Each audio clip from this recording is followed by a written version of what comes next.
Director சந்தான பாரதியோட இயக்கத்தில் 1991 நடிகர் கமல்ஹாசன் நடிச்சு ரிலீஸ் ஆன படம் தான் குணா. இந்த படத்தை பார்த்து இன்ஸ்பயர் ஆகி கேரளாவில் இருக்கிற மஞ்சுமல் பாய்ஸ் அப்படின்ற பாய்ஸ் டீம் வந்துட்டு கொடைக்கானலுக்கு ஒரு ட்ரிப் போயிட்டு அங்கே வந்துட்டு குணா கேவுக்குள்ளே விழுந்துருவாங்க.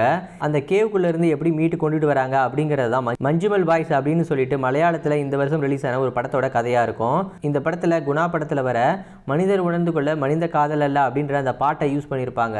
இதனால் அந்த படத்துக்கும் பெரிய அளவில் வரவேற்பு கிடைச்சது. மஞ்சுமல் பாய்ஸ் படத்தில் அந்த பாட்டு வந்ததுக்கு அப்புறமா இதுக்கு முன்னாடி குணா படத்தை பார்க்காத சிலரும் குணா படம் எப்படி இருக்குது அப்படின்னு சொல்லிட்டு குணா படத்தை பார்த்துட்டு இருந்தாங்க. அந்த டைம்ல ஆக்ட்ரஸ் ரேகா கூட ஒரு இன்டர்வியூல சொல்லியிருந்தாங்க, இந்த படம் இப்போ பேசப்படலை, ஆனால் வந்துட்டு இன்னும் ஒரு 15-20 வருஷத்துக்கு அப்புறமா இந்த படம் கண்டிப்பாக பேசப்படக்கூடிய ஒரு படமாக இருக்கும் அப்படின்னு சொல்லிட்டு நடிகர் கமல்ஹாசன் என்கிட்ட சொன்னார் அப்படின்னு சொல்லிட்டு ரேகா அவர்கள் ஒரு இன்டர்வியூவில் சொல்லியிருப்பாங்க. அதே மாதிரி தான் இப்போ வந்துட்டு குணா படத்தை மறுபடியும் ரீரிலீஸ் பண்ண போகிறாங்களாம் வர ஜூன் 21 இதுக்காக இந்த படத்துடைய ரைட்ஸை வச்சிருக்க பிரமிட் வந்துட்டு குணா படத்துடைய புது ட்ரெய்லர் கட்டை ரிலீஸ் பண்ணியிருக்காங்க.